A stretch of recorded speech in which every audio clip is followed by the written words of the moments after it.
자, 미국 증시의 분위기를 생생하게 전해드리겠습니다. 이항영의 월가이드 시간이고요. MTN 이항영 전문위원 함께하겠습니다. 어서 오세요. 네, 안녕하세요. 네, 안녕하세요. 자, 지난 3분기 내내 하락하던 미국 증시가 10월, 그러니까 4분기 들어서자마자 이틀 연속 반등하고 있는데 어떻게 보셨어요? 맞습니다. 이틀 연속으로 올라가면서 이틀간 하루 5% 이상 올라갔거든요. 그러다 보니 또 2020년 가을이요. 또 최대의 이틀간 반등폭 이런 얘기가 나옵니다.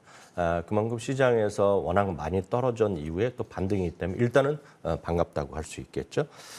내용은 똑같습니다. 결국 이 모든 것의 사단이라고 표현할 수 있겠는데 지난주에 아시잖아요. 지난주 초에 영국에서 네. 갑자기 이제 소위 부유세라고 표현하나요? 네. 그런 것들에 대한 돈 많은 사람들한테 소득세에 대한 그 허들을 낮춘 것 이런 것들 때문에 이후에 전 세계 아주 유동을 쳤는데요.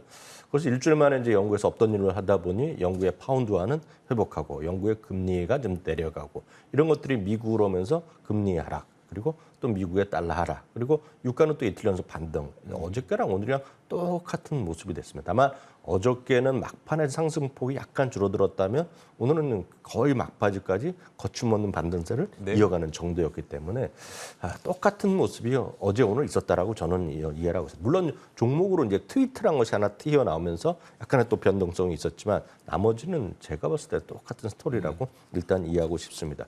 11개 섹터가 모두 올라간 것도 똑같고요. 네. 어제 기억하시겠지만 어제도 에너지가 제일 많이 올라갔는데요. 네. 오늘도 에너지가 제일 많이 올라간 그런 모습이라고 보시면 되겠습니다.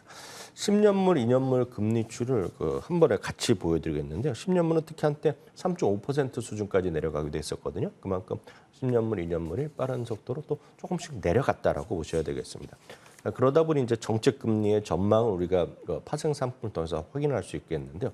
10년물에 대한 그런 정책 금리의 기준 금리가 지난 일주일 전 대비 조금씩 내려가고 있는 모습입니다. 전체적으로요. 이런 걸 보면 그만큼 사람들의 좀 눈높이가 좀 낮아지고 있고 바로 이런 것들은 앞서도 소개해드렸던 소위 구인자 수가 7월 대비 10% 감소한 거 뭐 이런 것들도 호재로 인식하는 사람 입장에서 보면 호재라서 볼 수 있겠죠. 왜냐하면 고용시장이 이렇게 뜨거우면 곤란하다라고 할 수 있겠는데요. 이런 것들이 고용에 대한 시장이 약간 냉각될 수 있다라고 해석하면 야 이거 연준의 뭔가 스탠스가 너무 이렇게 세게 가진 않을 수도 있다라는 그런 해석을 가능하거든요. 해석일 뿐이지만 그런 것들이 어제 오늘은 시장의 어떤 긍정적인 신호였다라고 보시면 되겠습니다. 결국 이제 미국 달러는 110포인트 초반까지 하락했습니다. 미국 달러가 고공행진하다가요. 하루 이틀은 뭐 이런 거 했더니 지금 또 조금씩 내려가고 있거든요. 반가운 소식이 되겠고요. 영국 파운드와는 반대로 또 반등을 하고 있습니다. 영국 파운드가 지난주에 역사상 가장 낮은 수준까지 떨어졌는데요. 그런 것들이 지금 그 바닥 대비인 4일 그리고 급하게 올라간 거 이틀 동안 반등을 했습니다. 유가는 지금 86달러를 회복한 것도 에너지 주식이 일단은 이틀 연속 제일 많이 오른 반등한 섹터이므로 자리를 매김한 가장 큰 요인이 되었다라고 이해하시면 되겠습니다. 네, 알겠습니다. 자, 이런 가운데 종목별로 특이한 뉴스가 다시 나왔는데 일론 머스크가 트위터에 대한 인수 협상을 재개하겠다고 했어요. 이건 또 무슨 일일까요? 금년 초부터 해갖고 일론 머스크의 트위터 인수에 대한 얘기 그리고 뭐 그 사실이다 아니다 뭐 인수 포기한다 뭐 법정으로 간다 뭐 얘기가 나왔습니다. 첫 번째 이제 관련된 소위 그 재판이 10월에 열리는 것으로 좀 알려지고 있는데 지금 블룸버그에서 또 이제 단독으로 처음에 기사를 쓴 거거든요. 블룸버그에서 얘기는 이제 일론 머스크의 트위터 협상을 소위 440억 달러죠.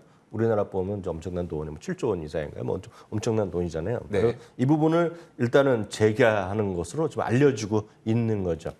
사실 보면 이 기사의 내용을 보면 여러 가지가 얘기가 있는데 지금 트위터의 변호인단이 뭐 막강하게 있을 거 아닙니까? 그러니까 일론 머스크도 있고 저 트윗 쪽도 있는데 분위기가 지금 질 것 같은 분위기를 느꼈다고들 얘기를 하는 사람이 있습니다. 지금 뭔가 좀 불리한 거죠. 어찌 보면 저희 같이 보통 이렇게 법률의 전문가가 아니지만 자기가 사겠다고 가격을 불렀었는데 갑자기 뭔가 트집을 잡은 거 아닙니까? 트집을 잡으면서 지금 안 산다? 이러고 그 테슬라 주가는 많이 떨어졌으니까요. 그러니까 생각보다로 상식적으로 보면 이거 쉽지 않을 게임인 것 같은데 미국의 변호사들이 어떻게 할지 모르죠. 근데 하여튼 지금 분위기상으로는 쉽지 않다는 거를 느꼈다는 겁니다, 지금요. 그래서 일단 뭐 원하는 대로 가자고 얘기하는 건데, 이것도 끝까지 가봐야 되겠는데요. 하여튼 그런 것들이 나오면서 오늘 트위터가 지금 거래 또 정지됐다가 풀렸다고 반복 2번 한 것 같은데요. 트위터 주가는 22%가 여하튼 급등하면서 원하는 대로 가겠다고 했으니 뭐 52달러인가요? 거의 54달러까지 인수를 하는 거 아닙니까, 네네. 지금요. 뭐 될지 안 될지 모르겠습니다. 여하튼 그런데 오늘 테슬라가 이제 어저께 워낙 많이 떨어져서 그런지, 그리고 고점 대비 지난 봄보다 많이 위에보다는 아래에서 떨어져서 그런지 오늘은 큰 영향을 일단은 받지 않았어요. 그러니까요. 2.9%가 오늘 반등했고요.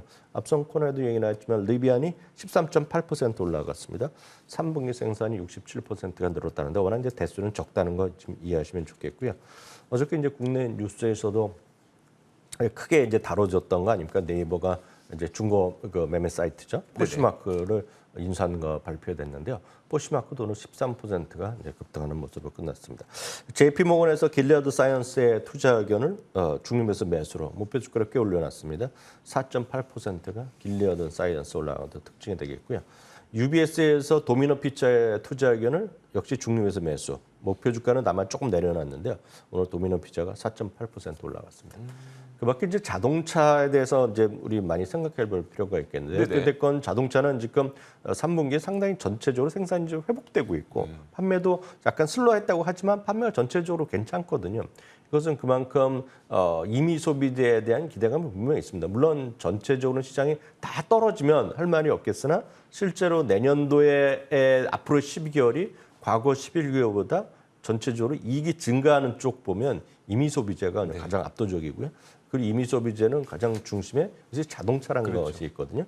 그러니까 오늘 3분기 생산이 발표됐는데요. GM이 24% 늘었다고 발표한 거 아닙니까? 오늘 GM이 8.9% 상승했고요. 포드도 마찬가지 기준으로 16%가 생산이 늘어났는데요. 그러다 보니 지금 포드도 7.7%가 주가 올라갔습니다. 여기서 말하는 생산은 전부 다 대수 기준입니다. 자동차는. 그러니까 인플레는 상관없이 대수 기준으로 이렇게 생산이 회복된 것은 긍정적으로 보셔야 되겠고요. 그밖에 애플과 마이크로소프트도 어저께랑 거의 똑같은 반등 폭입니다. 2에서 3% 정도씩 올라간 것이 오늘 시장의 전체 특징주가 되겠습니다. 알겠습니다. 자, 그렇다면 이런 시장의 반등을 어떻게 이해해야 되느냐. 사실 국내장에 계시는 분들도 그럴 거고 해외도 마찬가지고 단기적인 일시적 반등일 수 있다는 이야기가 되게 많더라고요. 어떻게 보고 있을까요? 워낙 많이 주가지에 침체돼 있으니까 뭐 하루 이틀의 반등을 갖고 흥분할 수는 없는 거죠. 특히 이번 올해 어려웠던 것은 이번에 6월 16일 날 지난번에 저점이 나왔을 때요. 이후에 주가가 50% 이상 반등했거든요. 그러니까 그 이후에 반등한 이후에 단 한 번도 저점 훼손되지 않았던 것이 역사적 통계였습니다. 그렇기 때문에 상당히 기대감을 가졌던 것인데요. 그것이 이제 깨진 거죠. 그러다 보니 좀 많이 떨어졌다고 해서 다분히 반등할 수 있다라는 신뢰가 좀 약한 겁니다. 통계만 보더라도 9월 달에는 상당히 안 좋았다고 이미 다 알고 있었지만 그렇게 떨어질 줄 몰랐죠. 반대로 보면 특히 중간선거 있는 해를 보면 9월 30일이 저점이었던 건 분명히 통계적으로 분명히 맞습니다. 그리고 특히 9월까지 이렇게 떨어졌던, 그러니까 1분기, 2분기, 3분기 떨어진 해가 있을 거 아닙니까? 그리고 그것이 이제 중간선거랑 겹쳤을 경우가 있는데요. 참고적으로 1, 2분기, 3분기까지 떨어진 것이, 그러니까 3분기 연속으로 떨어진 것이 20몇 번 됩니다, 지금요. 근데 그 이후에 결국 특히 중간선거가 겹쳤던 해에 보면 이 남은 4분기에 결국 상승 확률이 거의 80% 육박하거든요. 그러니까 분명히 상승의 통계나 있고 분명히 우리가 신뢰는 할 수 있겠으나 이번은 너무나 상황이 다를 수 있다라는 소위 이제 뭐라 할까요? 투자 심리가 냉각돼 있다라고 보셔야 되겠습니다. 그런 관점에서 어제 오늘의 급한 반등에 대해서 신뢰를 하기는 사람들은 없죠. 별로 없죠. 해봤자 사람들이 믿지를 않는 거죠. 지금 상황에 투자 심리가요. UBS가 수석 운영력도 이런 얘기를 합니다. 오늘의 반등은 낙폭과대, 흔히 얘기해서 우리가 과매도에 따른 반등 인식이 강하기 때문에 큰 의미는 없다라는 얘기를 하고 있고요. 또 이런 날 같은 경우에 이제 루비니 교수 같은 경우는 뭐 또 똑같은 얘기 하는 겁니다. 그러니까 40% 떨어질 수 있다는 거죠. 40%가 직전 고점에서 떨어지는 거니까 40%면 2,800이라는 얘기거든요. 그런 거가 오늘 이제 기고문이 마켓워치 전문에 실리는 그런 날이거든요. 그러니까 그런 것들에 대한 목소리는 여전히 있다라고 보셔야 되겠습니다. 참고적으로 이제 사실 주말에 나온 기사인데 보고서인데 JP모건의 마르코 콜라노비 하면 반인반진면서도 대표적인 이제 강세론자로 하는 건데 이분이 쉽게 해서 지금 한국 선언을 했다는 거거든요. 그러니까 쉽게 해서 지금의 상황은 유리집에 돌을 던지는 형국이라는 겁니다.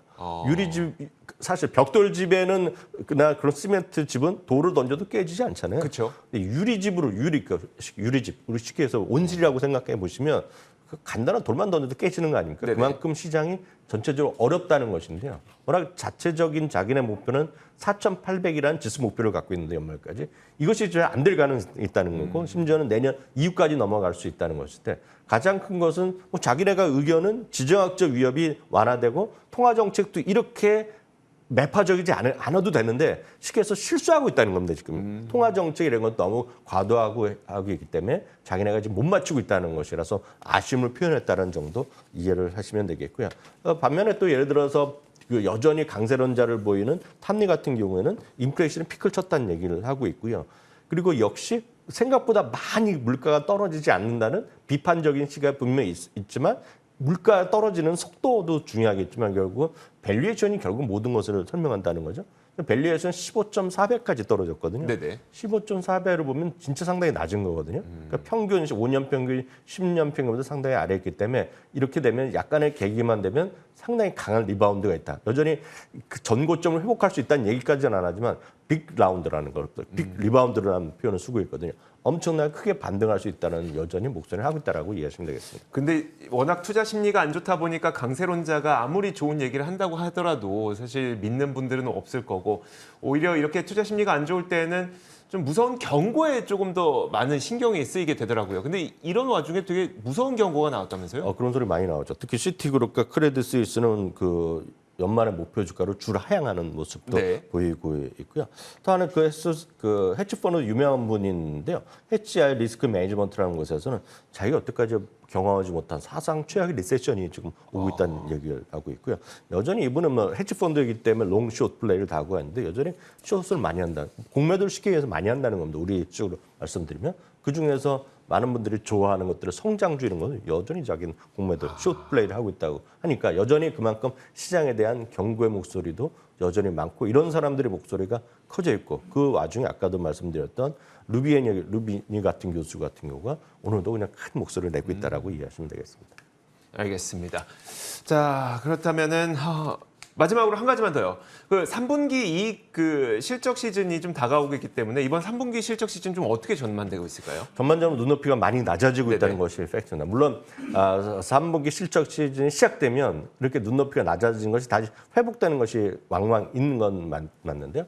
6월 말부터 시작된 거 아닙니까? 6월부터 지금까지 보면 그 달수로 보면 3개월이 지났는데 네. 3개월 동안의 이익 전망치가 거의 한 6.7% 정도가 하향 조정됐는데 하향 조정된 것은 지금 2020년 3분기 이후 최대폭으로 하향됐습니다. 그래서 결론을 보면 이번 주의 이익 전망은 2.9% 전망, 3분기 전망이 낮아졌기 때문에 이렇게 눈높이 자체가 여전히 좀 낮아져 있다는 것을 반증할 수 있겠습니다. 알겠습니다. 자, 이렇게 지난 밤사이 미국 시장의 분위기를 생생하게 전해드렸습니다. 이항영의 월가이드 시간이었고요. MTN 이항영 전문위원과 함께했습니다. 고맙습니다.